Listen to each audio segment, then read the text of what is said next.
Okay, I think that is me. Let's switch over. Doo-doo-doo. There we are. Chapter 4. Hey guys, I hope you can hear me proper. And the stream is going well. I always worry at the start of stream if everything's set up correctly. uh, yeah, we lit incense, well, he lit incense, and it kind of filters into the back room, which is like my little office space, so it just kind of pulls here, so I had to just, I didn't realize until I started getting up and walking around. I've been just busy at my desk for a bit, so yeah.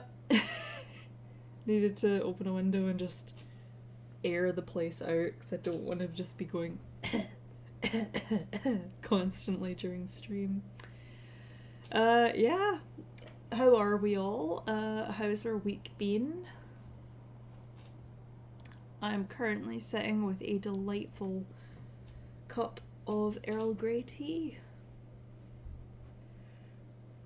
Long day, so a little tired, but yeah. Oh, good, you can hear me fine. That's great, fantastic. Who knows, I might be able to read proper if I'm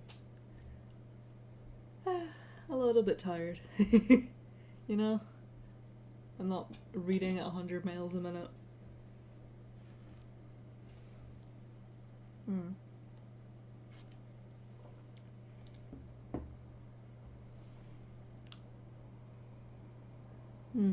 Which reminds me, actually, yeah, speaking of being busy today, I actually managed to finish a script, which is, I know, astonishing. I wasn't really up to recording today, so I might get that done after stream if my voice isn't shot after all the reading. I suspect it will be. This is why I didn't do it earlier, because I knew this was coming. Yeah. It is some little, what are they even called? Like party, not party strings, party, you know, poppers. That's the word of party popper. Is that even what they're called? Party poppers. Anyway, yeah. So, I should have that video up.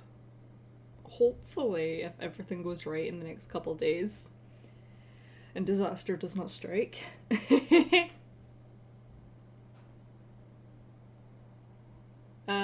It's not. I think I briefly mentioned it in the Discord. So, yeah. Yeah. No, it's about Inquisition, and it's going to be a nice short video, something I can actually manage and don't have to sit staring at the script for hours for, going, what am I doing with my life? Which I tend to do with all the other. Oh, some of the scripts are insanely long. It's not even funny.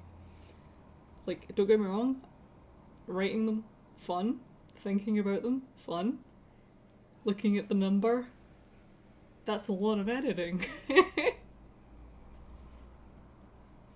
Anyway, onto the stream, rather.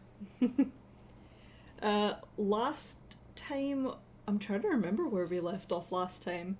We met a few of the other characters. We no longer trust her mother. I'm literally collecting myself right now. I kind of wish at the start of like each chapter, obviously because I'm streaming it, it's a little bit different. I imagine people would just immediately continue to the next chapter, but I wish there was kind of a like last time on Stars Arisen. That would have been good. We went to the printing press, bright-eyed and bushy-tailed, and wonder at the idea that the written word exists, because we're literally from the middle of nowhere. Yeah. We met a few characters I can't remember the names of. Harper, I think, was one of them. The captain of the guard, the leader of the rebellion. Oh, yeah, they're all Grimaldi. They're all Grimaldi. Yeah, we had an interview with the captain of the guard's dad. I remember it sounded like Gaspard's name. Deschalon. Something Deschalon. Something like that.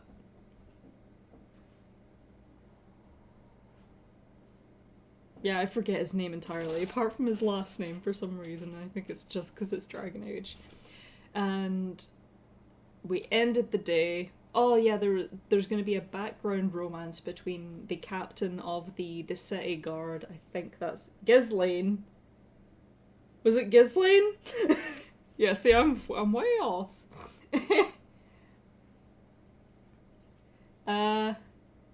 Yeah, between the leader of the rebellion and the captain of the guard, who's the son of one of the high counselor people who we had an interview with.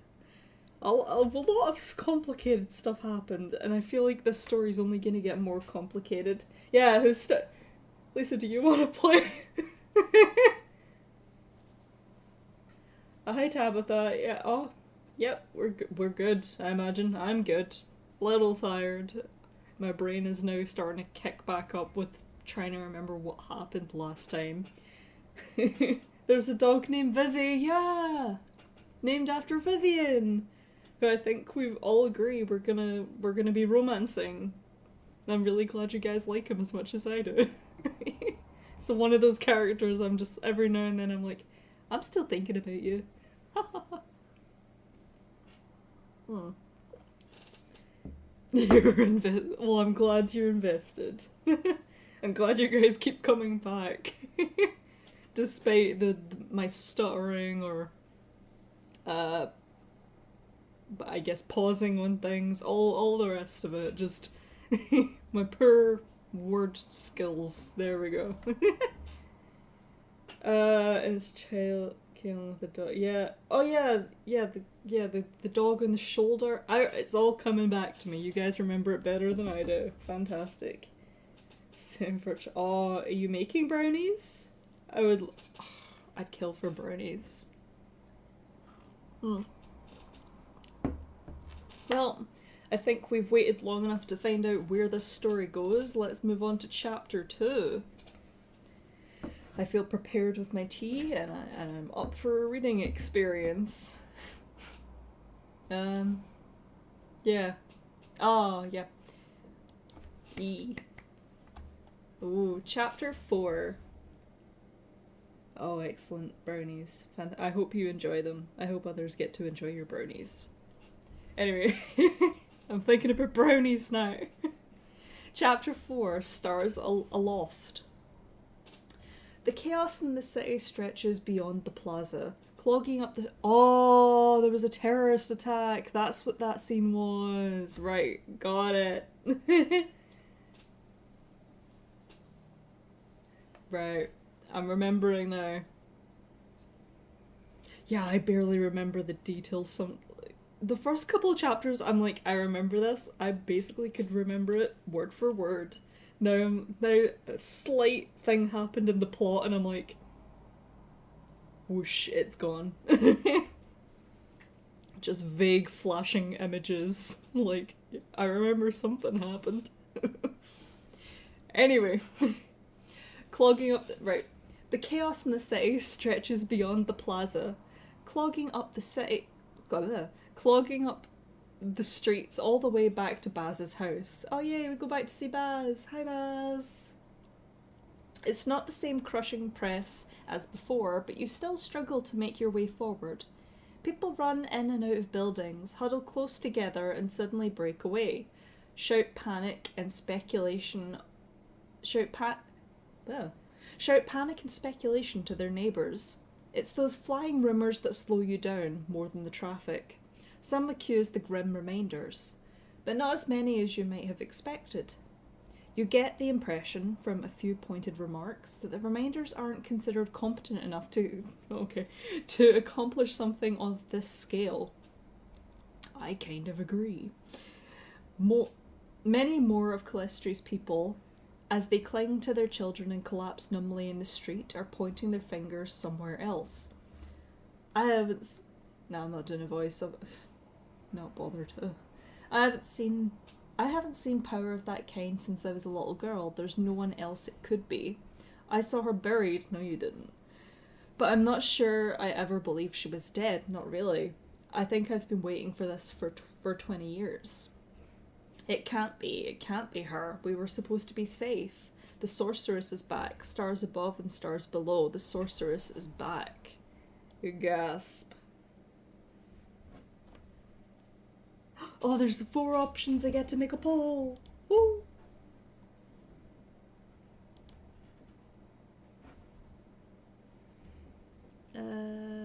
Okay, I don't need to title it. I keep having to remind myself every time. I don't need to title the polls. They just exist in their own magical little land of decisiveness.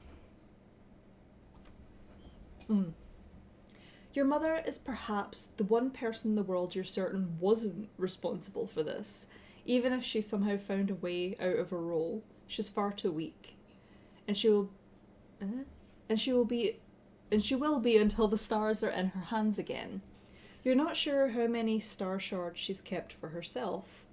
She was never particularly forthcoming about that. But you very much doubt it would be enough for magic on this scale, even if she were stronger. You can hardly explain magical technicalities to a terrified mob, but if you're going to prepare this city for your mother's return, you might want to make sure they don't view her with such mortal dread, or at least that they shift to a more productive kind of dread. More productive tyranny! Fascism! Woo! Shift to a more productive kind of dread. Of course, if you want to take Calistri in your own right, or let it stand on its own, fanning the flames of their hatred for her might be exactly the right idea. The more productive kind of dread. Oh, that's a line and a half.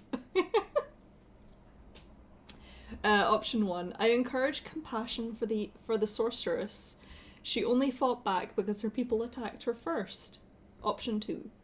I insist that even if the sorceress somehow lives, there's no need to fear. Calistri has made itself strong. She could never take it again. 3.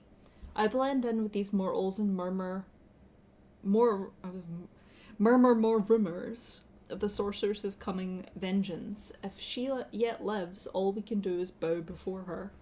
4. I tell them plainly that sorceress is dead. If they must fear someone, they should fear me. I'm stronger than she ever was. Oh, you know what I'm gonna need to do? That's productive. Yeah, we should have made Elgranan the protagonist. That would have been so good. So I need to get my dice because I'm predicting some inconclusive poll results.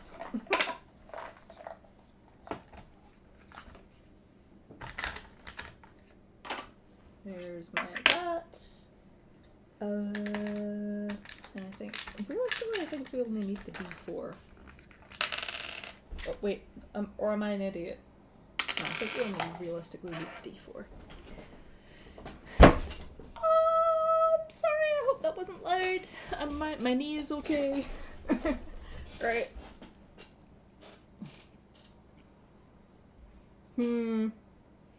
I mean, it's not a big choice. It is a choice. Uh-oh. Butterfingers. So on top of everything else, Butterfingers, right? 1, 2, and 3 is a tie, so I'm going to roll the dice and ignore the 4. Number 3, we're going with option 3, guys. Go back over there.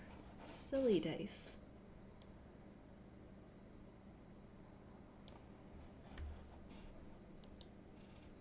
I blend in with these mortals and murmur more rumours of the sorcerer's coming vengeance. If she yet lives, all we can do is bow before her. Mwahahaha. Stars. The man you pull aside whispers, rubbing a hand over his face. Stars above, you're right, aren't you? Ought to spare our lives while we can. He manages a trembling smile. At least she'll know what to do with the reminders, eh?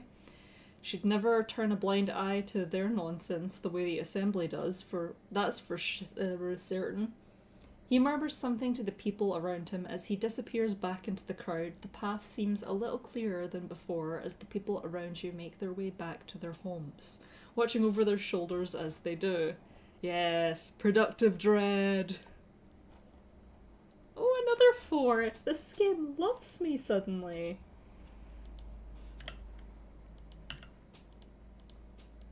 3 and 4. Okay.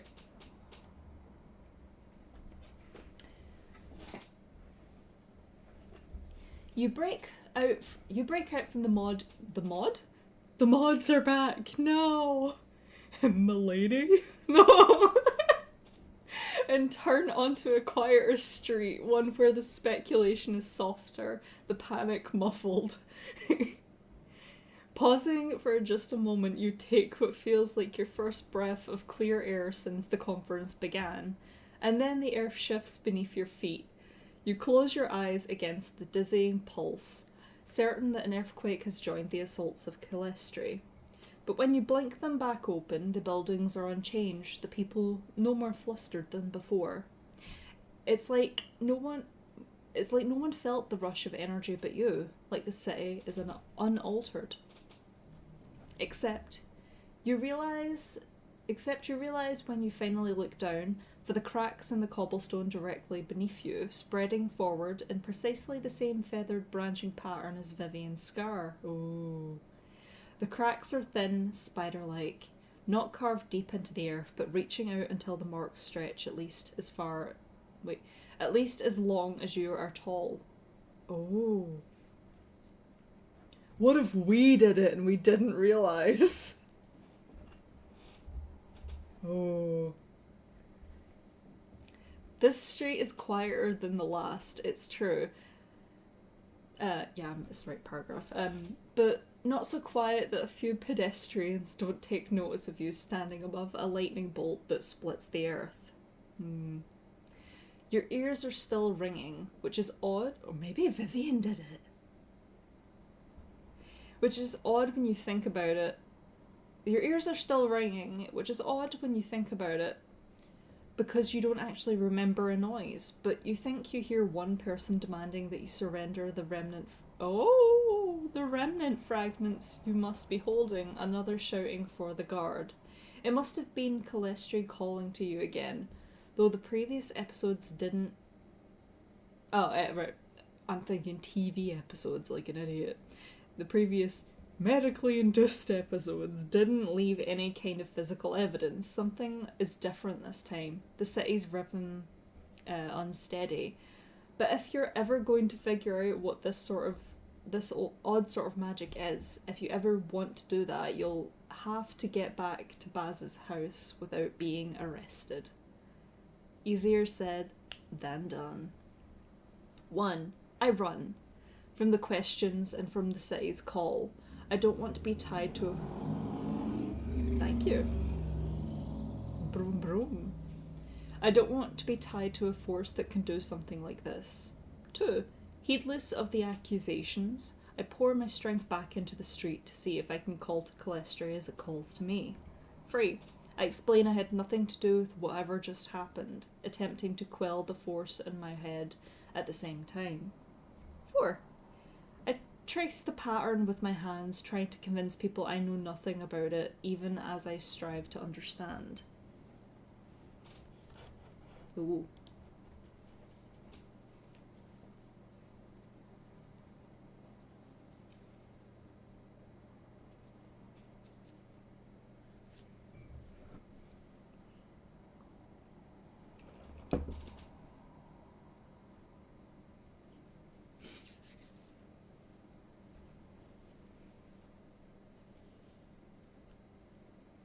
Yeah, I don't remember what we did last time, is the thing. I think we tried to, like, walk away from it?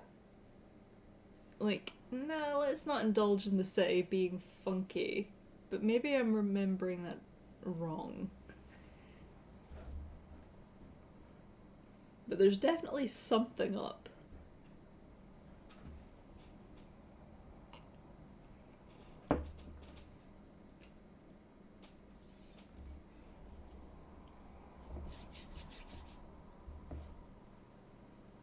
Oh, did we? Oh. Yeah, I don't remember it went well. So, Oh, did. Oh! Oh, yeah, I don't remember shit. Oh my god.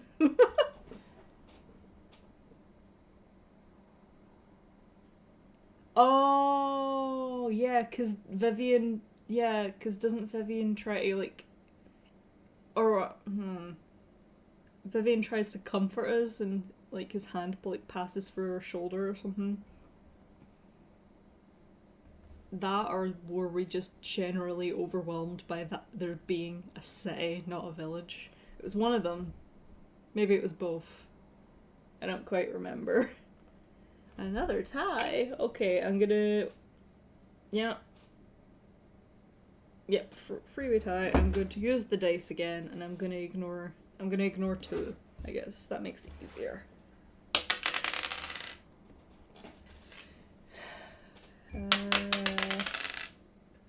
Number 3. I better end the poll. I explain I had nothing to do with whatever just happened, attempting to quell the force in my head at the same time. Nothing terrible can come of this. People in a panic always succumb to reason. You lift your hands in a gesture of peace and start talking, listing every explanation that comes to mind. It's an aftershock of whatever happened at the plaza. It's a secondary assault by the remainders, hidden so oh god, we're listing everything. Hidden somewhere around a street corner. It's a strange coincidence, a natural crack in the stone. You don't believe any of them, not really, but you feel as though you're persuading yourself all the same. Persuading yourself that when Calestri calls, there's no need for you to answer.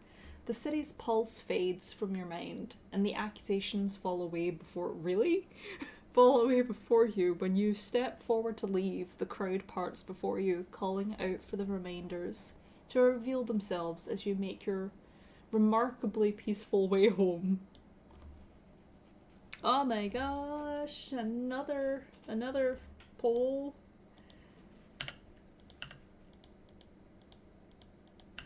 Yeah, I'm getting hooked back in. My energy levels are through the roof right now. Alright. By the time you're standing back at Baz's doorstep, the sun is beginning to set. The short distance from the tower took most of the afternoon to cross, and it's getting late enough in the year that darkness comes earlier and earlier. Late enough that the Assembly's plan... big yawn. Late enough that the Assembly's plan to bury the stars feels closer by the hour. Inside, Baz is nowhere to be found. You suppose that's hardly surprising. The lightning strike must have given him ample opportunities to spread discord in the city. See, that's where the mods come in, with their hats. Not to mention the Assembly's announcement just beforehand. He's been home at some point, though. There's dinner laid out for you in the kitchen, and you're sure it hasn't been sitting out since this morning. 1. I wish he was here. I really wanted to discuss today's events with someone. I mean, yeah, Vivian. 2. I'm glad he's gone. After a day like today, I need some time alone. 3. I wish he was here. He deserves to know Harper Yara's been sniffing around about him. 4. I'm glad he's gone. I don't trust him for a minute. Milady Morgan. Stop.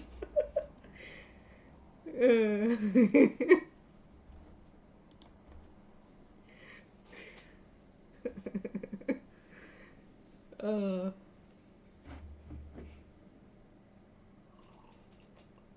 I say stop as if I'm not the one that started it.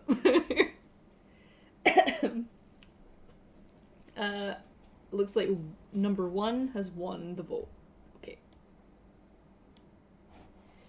1. I wish he was here. I really want to discuss today's events with someone. Another 4? Hell yeah. Wait, I was about to just type in number 1, 2, 3, and 4 in chat. Yep, I'm good at this, I swear.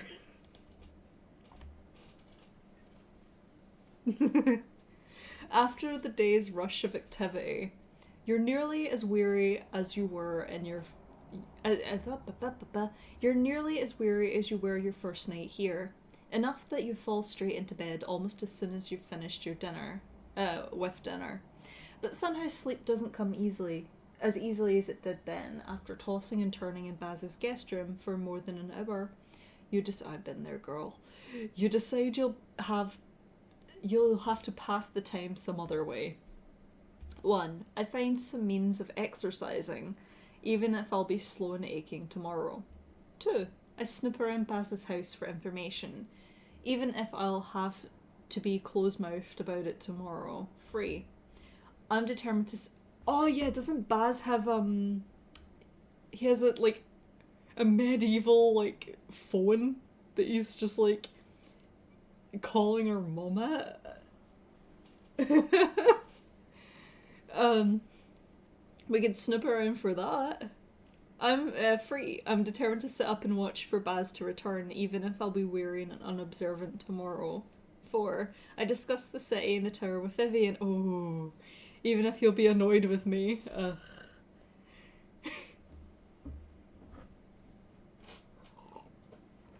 Is Baz basically the sorceress's mod?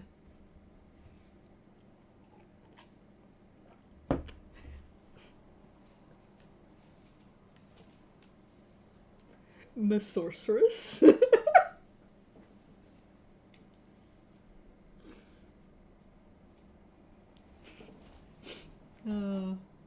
No, I like that now.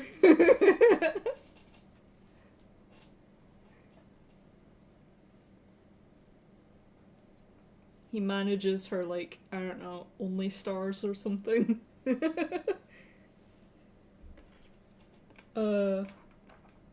If I named these chapters, this is how I would name them. This chapter would be called Milady or something stupid.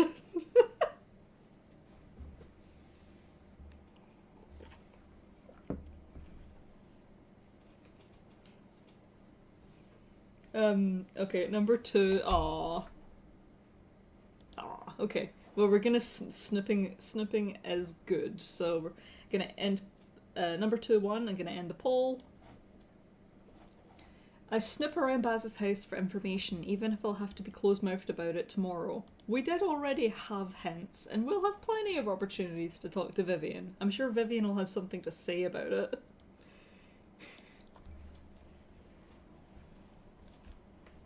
Baz is very good at locking doors and cabinets, which doesn't especially come as a surprise. You're hardly going to try to break in anywhere. Not when Baz could return at any moment, so you focus mostly on... Pardon me? So you focus mostly on developing your map of his home. Pardon me? The sealed drawers, the darkened rooms, the loose floorboards you somehow can't quite pull out of place. It's not too large a house packed in with the others on this block, but at least half of it is inaccessible to you. You still don't know where he keeps his remnant slithers. That word again. Bleh. When Baz finally opens the front door sometime past midnight and comments that he didn't expect to see you still awake, all you manage to do is mumble something incoherent about insomnia before dashing up to his guest room and falling asleep. Falling at last asleep.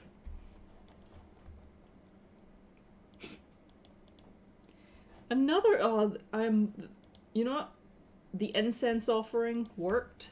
the game, not the streaming gods, but the game gods listened and blessed me with multiple polls. You wake in the morning and descend the stairs to find, once again, Baz standing at the bottom with a mug of coffee outstretched. Aww, outstretched in your direction. You look about as rough as I expected after a day like yesterday, I'm sorry to say. Thanks, he pronounces. Thought this might be a welcome sight. It ought to do you good, perk you up, keep your mind sharp. And we're all in need of that today, aren't we? 1. I take the coffee eagerly. I've been waiting for this. Yes. Drink the coffee. Become an addict. 2. I take the coffee reluctantly. I said I liked it, not I wanted it every morning. 3. I shake my head. I'd rather not become beholden to it. 4. I scoff. Why do you keep pressing this on me? Are the coffee people paying you? Yes, indeed.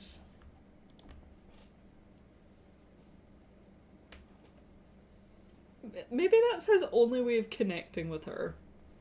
Like, oh, you like... I drink coffee. You drink coffee and you like it too. Here, have some more coffee. I don't know. Like, he clearly can't have a normal conversation, I guess. One of us. I don't know why I took a sip of my mug there and I was half expecting the taste of coffee and I had such a recoil of, oh, it's tea, wait a minute.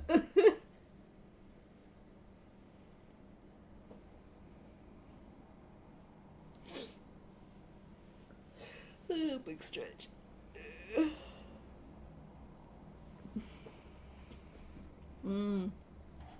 Aw. Yeah, okay. Number 1. I take the coffee eagerly. I've been waiting for this. It's the most important choice in the entire game. Baz hands you the coffee with a slight smile. He ducks into the kitchen to grab a mug of his own, then beckons you toward the breakfast nook. The table is more heavily laden than yesterday. A basket of pastries that prove to be cheese-filled buns, a pail of apples and pears, and a plate of sausages. Oh, Baz, I love you. Oh my goodness. Num num num. Whatever you like, Baz says as he slides into his usual seat. Keep your strength up. We have planning to do. He gives you a long considering look. You weren't hurt you weren't hurt yesterday, were you? I hope you'd have told me if you were. Oh, this is sweet. Baz is really nice.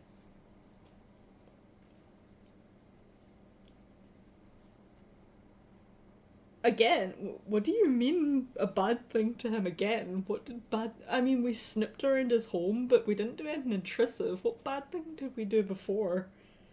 Am I not remembering something from last time? Anyway, option 1.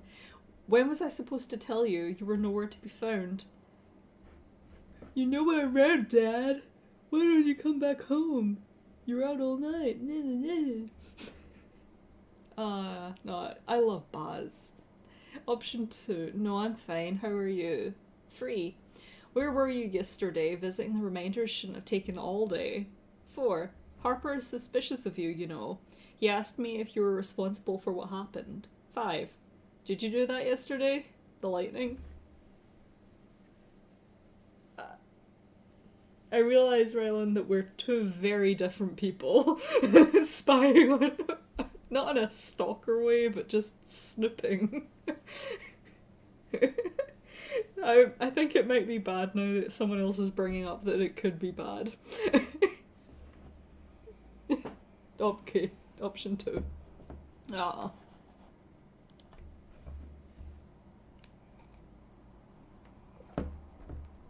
We didn't really snoop, though. It's not like we went hunting through, like, drawers or in his cupboards or under his bed or something.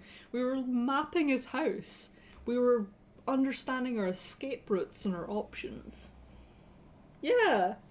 It's a new home. It's basically our previous, I guess, childhood home. We're exploring, not snooping.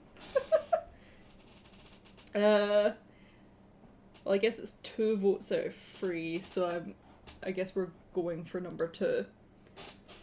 No, I'm fine. How are you?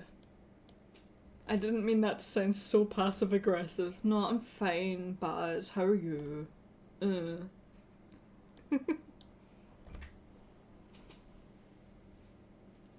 Oh, exhausted naturally, but this'll take care of that soon enough. Baz raises his mug and winks. Perfectly well otherwise, jostled around a bit in that mess yesterday, but nothing worse. Your mind is buzzing and it's hard to sit still, the coffee at work already, or just your own uneasiness. Baz shuts his eyes a moment, rubbing distractedly at his forehead. For the first time you notice shadows under his eyes, lines on his face. Pardon me? He never looked as unusually youthful as... Renard, that's his name. Renard.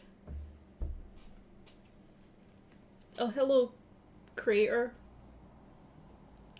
This is a text-based adventure game called Stars Arisen, where we play the child of a godlike deity that got kicked out of power, and we're going back 20 years later to try and reclaim our mother's throne, that sort of thing. And blah blah blah. We're on chapter 4 at the minute. It's pretty good.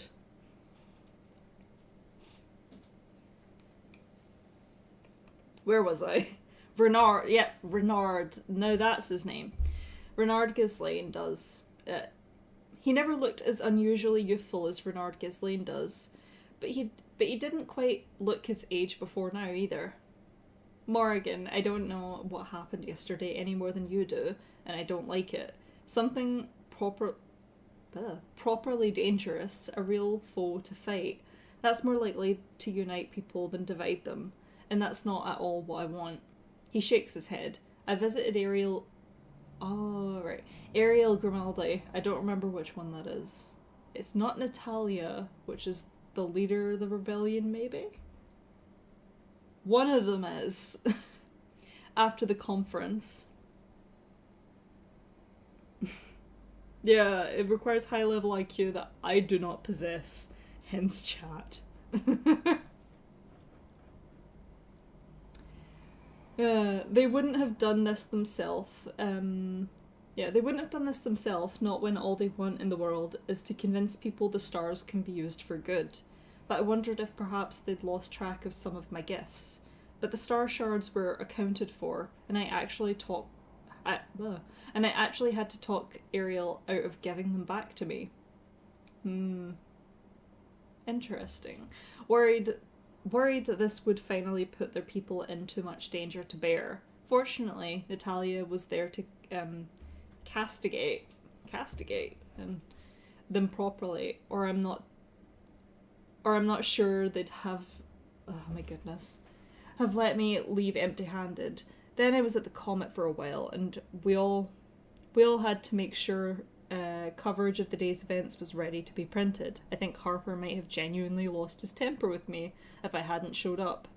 Hard as that is to believe. I even tried for a while afterward to get into the tower, talk to contacts there, but that was sealed off, of course. So in summary, I stayed out all night and made no progress whatsoever. Aww. He levels his gaze at you. Do you know what this means? We're fucked. That's what it means. This isn't going to go well.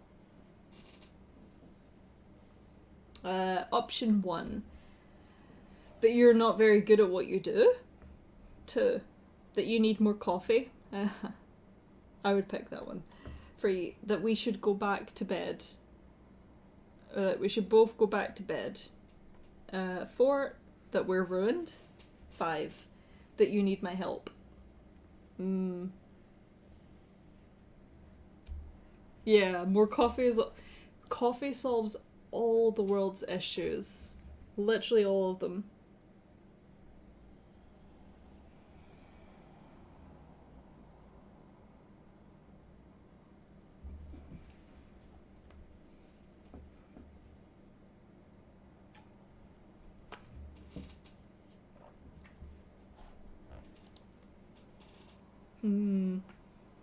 This is going to be another situation where I end up finishing stream and just going for some coffee. I hope I don't, because it means I'll be up all night and I don't want to be doing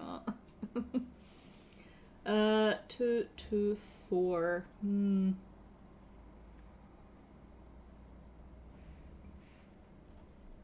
Okay, I guess 2 is winning it. More coffee fix everything. Don't encourage me, Morgan, Baz says with a weary smile. I told you, when you arrived, that the timescale for this endeavour would likely be longer than you'd expect. Yeah, sorry.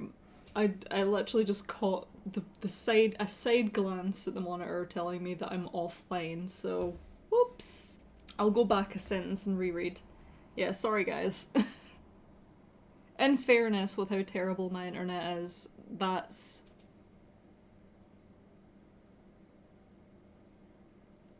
Sorry, I was just checking up on the stream there.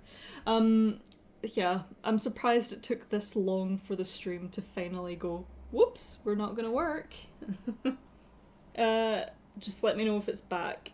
That'd be fantastic. Because it looks like my internet.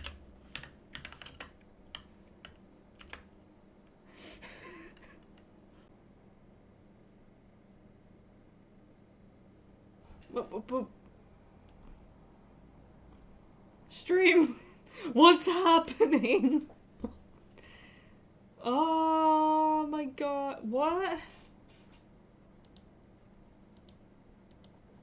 What are you doing? Why did you take me all the way?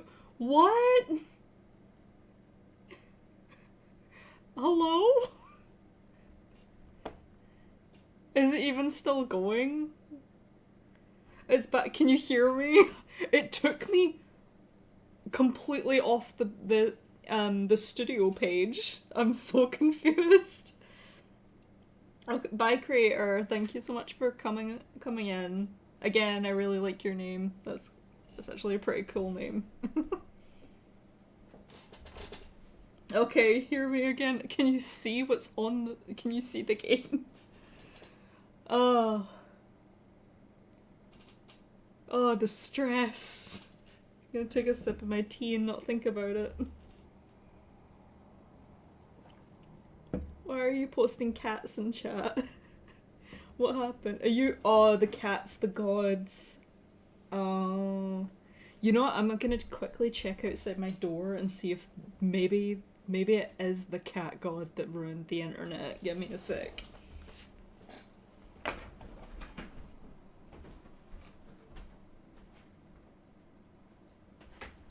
Ow. It's not.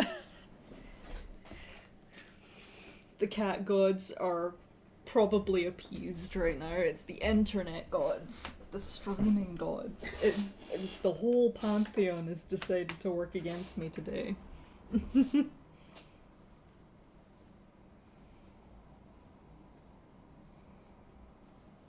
Yeah, thanks, Korea. That's sweet.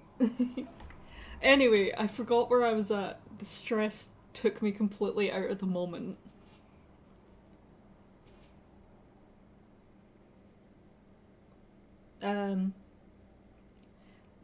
I believe you were right and I was wrong. I believe you were right and I was wrong. Someone's meddling with the stars and we don't know who or how. That's... Oh...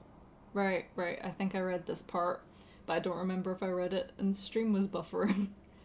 But I believe you were right and I was wrong. Someone's meddling with the stars and we don't know who or how. That's serious. And easy as it is to lose sight of it in all the excitement, there's that business of the Assembly wanting to bury the stars in the first place. It was a possibility they'd discussed, and I honestly didn't think they'd vote for it in the end. I thought they were too cowardly to risk bringing the stars down. that they'd leave them where they were and wall off to the new and wall off the new one. Wall off the new one. Oh, right. Wall off the new one or something. I underestimated them. He clasped his hands together, all of which is to say, you do need to take matters into your own hands after all. Climb the tower and retrieve the stars as soon as possible, before matters fly any further out of our control. Picking cheese bun. Picking at one of the cheese buns, Baz gives you an expectant look. You take a moment to gather your thoughts. 1. I don't know about this. I'm not sure I'm ready. I was grateful for the reprieve. 2. Finally, no more of this time wasting. 3. Good. Putting off Mother's orders was making me uneasy. 4. I was rather enjoying getting to know the city. I'm not sure I want to do this after all. 5. I know I don't want to do this. Mother is wrong, and the stars aren't ours to claim.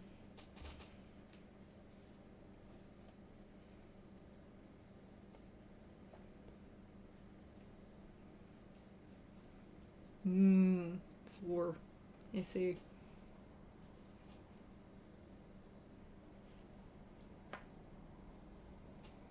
Four, and 1. Alright. I think 4 is winning it. Yeah. I was rather enjoying getting to know the city. I'm not sure I want to do this after all. Aw, poor Morrigan. Is that 4 options? No, it's 5. Okay. Studying your reluctant expression, Baz adds, when I say as soon as possible, I don't mean today. Oh my god, thank you, Baz. I need someone to tell me that every day. You couldn't have just waltzed in there even before what happened yesterday, and the security will be even tighter now. I think I can go along and help you, both to get you into the tower and to provide a distraction to let you start climbing. But I'll need a few days to set everything up. He pauses, then says, Thoughts, Mr. Grimaldi? At first you assume Baz is just addressing the air and hoping Vivian will appear, and then you look over your shoulder to discover he is in fact visible, perhaps having just decided to make himself known. No objections, obviously, Vivian says, folding his arms. Sooner I do what I promise, sooner Morrigan gives me what she promised. He hesitates a moment, then adds, Assume the security's different now, though, and I haven't had much time to look. You have something to offer besides nattering on about being cleverer than everyone? As it happens, Mr. Grimaldi, Baz says, standing from the table and grabbing an apple as he goes. I have a key. Ooh. Is it like a swipe card? Is the magic system in this literally just future technology? I have a key. Beep boop. There we go, we're in. He offers no clarification, turning and departing while juggling the apple idly in one hand. Vivian sweeps around the table in an arc so that he faces you, hovering just above Baz's empty chair and wearing an irritated frown that doesn't quite conceal his discomfort. Mind telling me what it is you needed me for, then? He grumbles. Aww. 1. The company. Oh wait, no, I say dryly. 2. I don't need you, I sniff. 3. I have to take whatever precautions I can, I insist. 4. I don't think I can go in there alone, I plead. 5. Vivian, be charitable, I'm sure he's not finished, I point out. See, I would be incredibly sincere. I really enjoy the company. I know I brought you back from the dead and it's probably quite, probably a traumatic experience actually, but like, you're nice. 5, I see.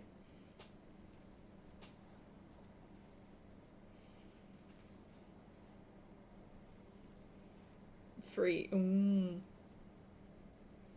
or 4. Oh my goodness.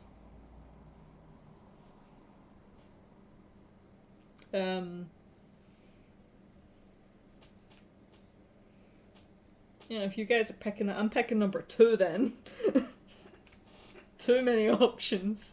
Okay, 5, 3, 1 or 4. So I'm gonna roll the d4 and it will decide. Number 3, my lord. Wait. Number 5 was an option. What is number 2? I don't need you. Oh my god. 1, wait. 5, 3, 1 and 4. So 5 is there. Oh my goodness. So it landed on 3. So... Wait, no, 3 is an option. Wait, I'm so confused. There's not a right amount of dice. I'm gonna go for option 3. Yeah, I'm sure it'll be fine. 4,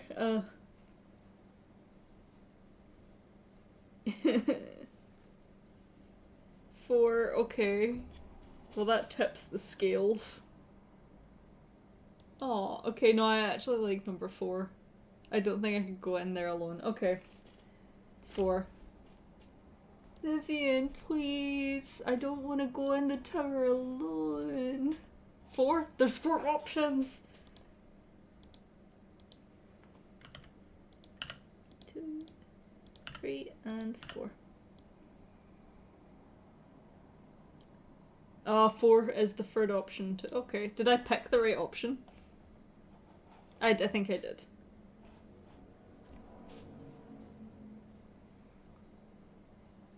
Anyway. Alright. Vivian grumbles, though the look in his face is gentler than his tone. What does he even mean he has a key? Not like the biggest problem with breaking into the Sublime Tower is the locked door. Of course it isn't, Baz said. Baz has already returned to the top of the staircase, so evidently he didn't have to go far. This is just a little shortcut, and it relates to how the tower has changed in the years since your own expedition, Mr. Grimaldi. In other words, I'm answering the question you just asked. He descends the stairs, apple in hand, and something you can't quite see clutched tight in the other.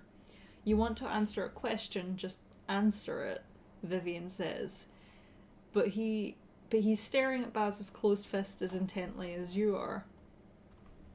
Baz returns to the breakfast table and spends a moment staring at Vivian floating at his place, likely evaluating if he wants to try walking through Vivian to reclaim his chair. Vivian doesn't flinch, and Baz eventually elects to remain standing. You remember the you remember the tablet? Yeah. You remember the clay tablet I used to communicate with your mother? Baz asks you, as if you could have forgotten. He opens his fist to reveal a much smaller lump of brown clay. I got you a blackberry. There you go, my child.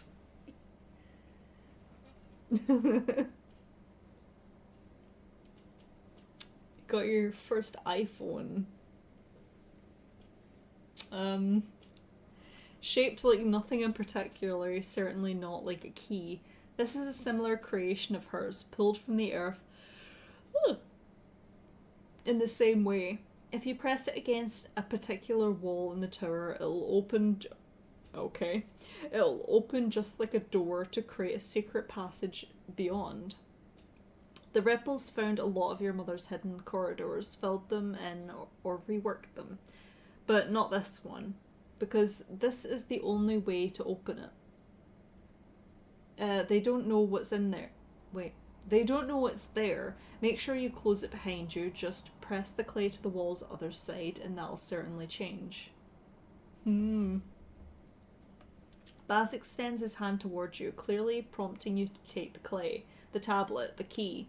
Your mother never mentioned making any of these devices to you, or taught you how to do it yourself. Perhaps it's a kind of magic that can only be done in Calestri, or perhaps she didn't want to know. It can be a little temperamental, the way the tower itself can. But it ought to work for you, Baz adds. 1. I take the clay and try to force it to bend however I can, to see what Baz means by temperamental. 2. I take the clay and shape it into a proper key. That feels more appropriate, magically and aesthetically.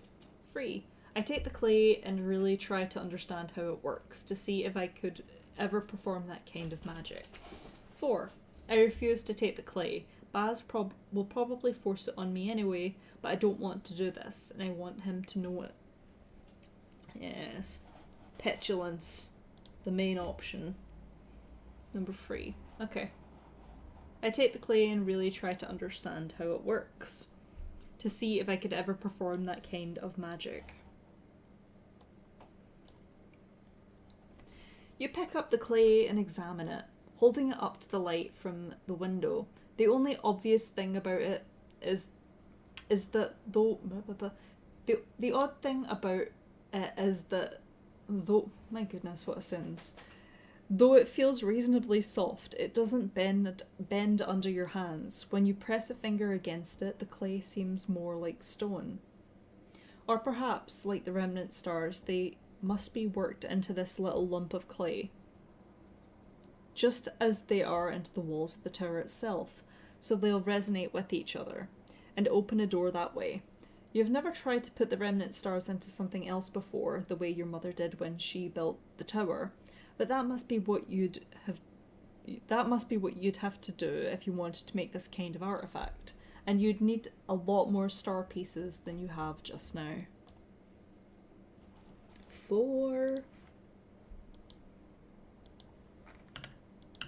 Oops, 2, 3. I wonder if there's going to come a point in this story where I'm just going to cry on stream. I feel like there might be. I know it gets intense towards the end. Baz claps his hands together. Right, so for the plan, the rebels have reworked parts of the tower, though it's fought against them as they've done it. It's somewhere around 40 to 50 stories tall, though the upper levels don't quite divide so easily. The first 10 levels are the ones where people live and work, much like when your mother was here, though they've been swapped around to some extent. The biggest change is that the rebels have managed to carve a sort of climbing shaft within the northern wall to make it easier to ascend, free for the most part of magical disturbances. They never finished it. Horrifically dangerous, workers were dying, and the naturalists insisted that there would never be a need to climb the tower's top again. But that covers the next 20 the next 20 stories or so. The rest of it is still a maze of sorcery, where Mr. Grimaldi's help will certainly be instrumental. The wall that key will open is on the 7th floor, which is part of the archives. It will take you the rest of the way to where you can access the climbing shaft. So, get to the archives, get to the door, get to the shaft, get as far as that will take you, get to the top. Any questions? His tone is cheerfully rapid fire, so quick and casual that you're not quite sure whether or not you've taken in everything he's said.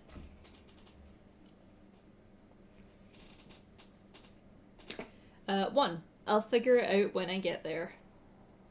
When do I start? 2, so many questions, I don't even know where to begin. 3, they altered Mother's tower? That's treason. Gasp. They can't do that. That's illegal. And it shouldn't be possible. Is there no way to do it more honestly? I don't want to destroy what those people have built.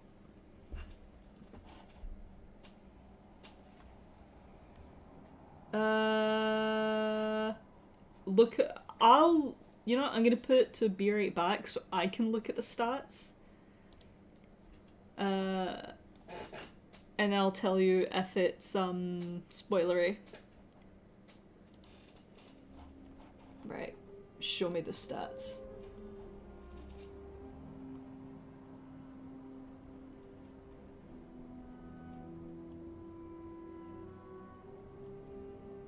Oh god.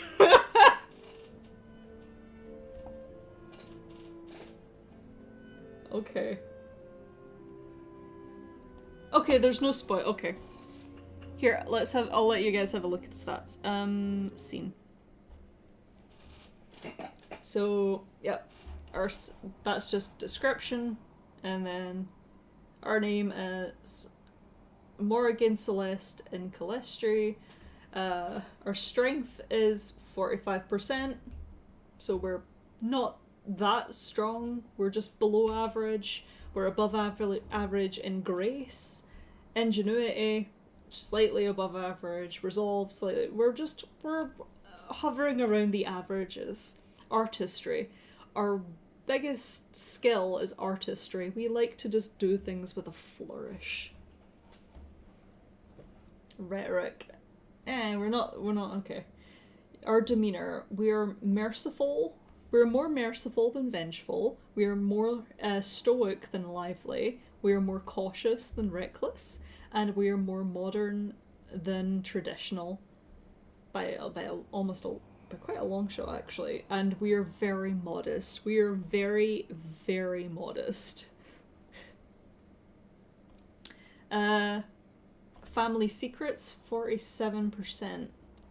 Don't know what that means. I assume we're just not finding that many secrets yet, but it is still early in the story. The soul of the city, I assume that's just how much we connect with whatever's going on with the city. I mean, yeah, we did live in a cave, I suppose, yeah. Rumour and reputation, we're actually steering a bit more into tyrant, which is what I was giggling at earlier. And our mother is more so a vindictive goddess than a benevolent one. Triumphant return, 37%. So, oh no. We should have played as Vilgranan. That would have been funny. And standings, the naturalists, harnessers, the naturalists are the ones that are against using the stars, I believe. They want to get rid of that stuff. However, the Grim Reminders do actually like us more than they dislike us. More so than the Sublime Guard, at least. So we're weird enough. We have good standing with the people who want rid of the stars, but we're also on good standing with the ones that don't want the stars. Sorry, that do want to use the stars. The world is currently discontent, more so than stable. Heirs of safety, children of freedom. I don't know what that means. Not a clue. And here are just our status with everybody, relationship-wise. Vivian fucking loves us. Our greatest standing is with Vivian, which is, oh yeah, very good. Then it's the sorceress. The sorceress does actually like us. Then Baz. Sorry. Then it's Baz. Then it's the sorceress, our mother. Then it's Renard, somehow. Then it's Harper. Then M, which is Renard's husband.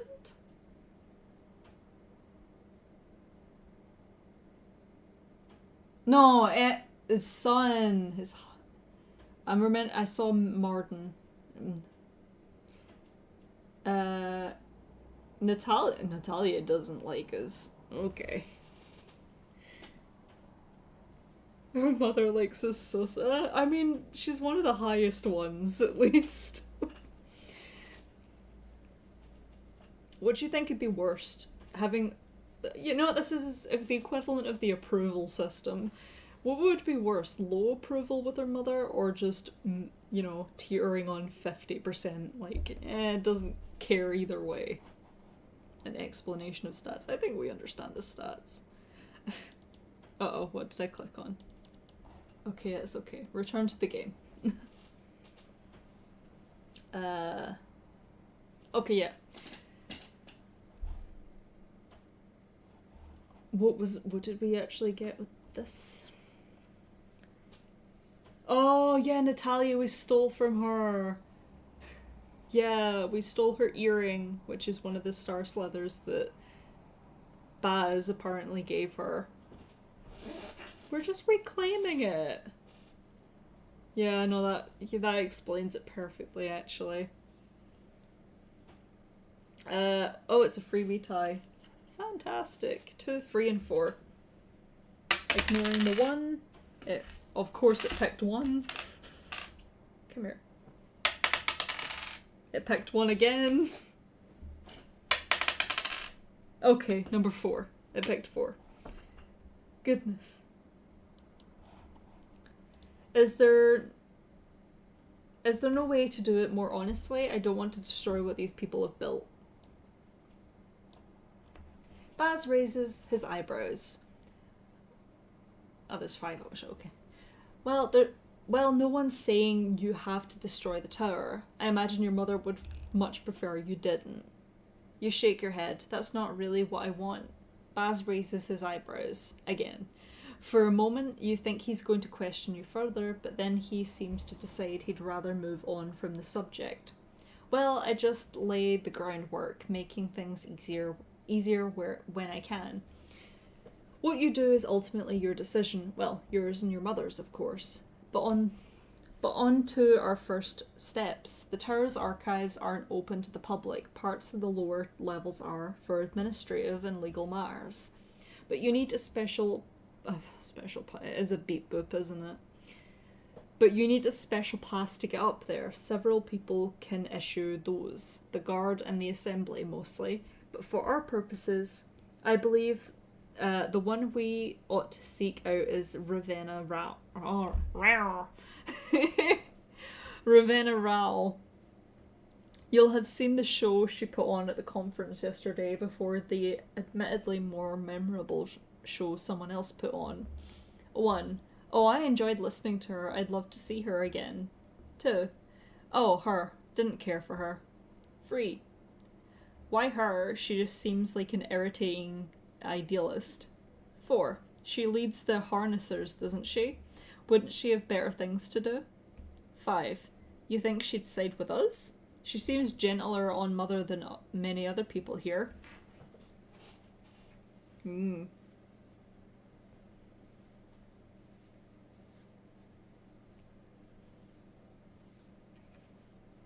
4.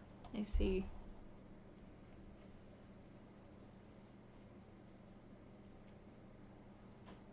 Five.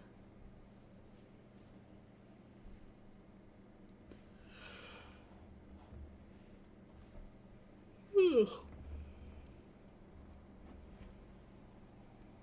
An hour of planning.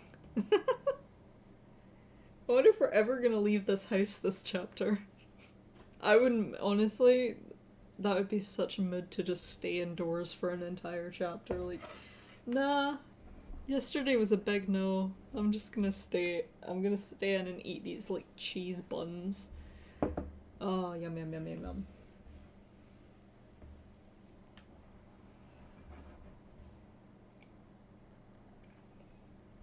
Mm.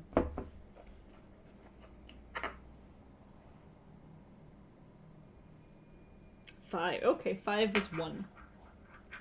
You think she'd side with us? She seems gentler on Mother than many of the people here.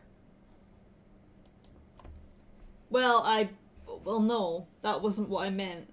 I'm sure she'd be aghast to hear you say that, and I'm sure your mother would be aghast to hear the harnesser's ideas as well.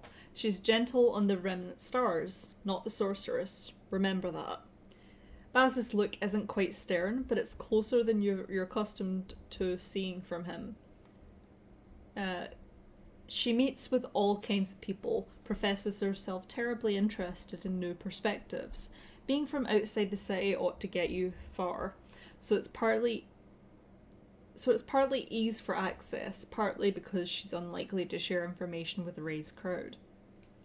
That's also why I'd like you to arrange your pass for the evening in 3 days' time. Oh, 3 days. I happen to know that's the one evening of the week M's fathers have implored the captain to take for themselves.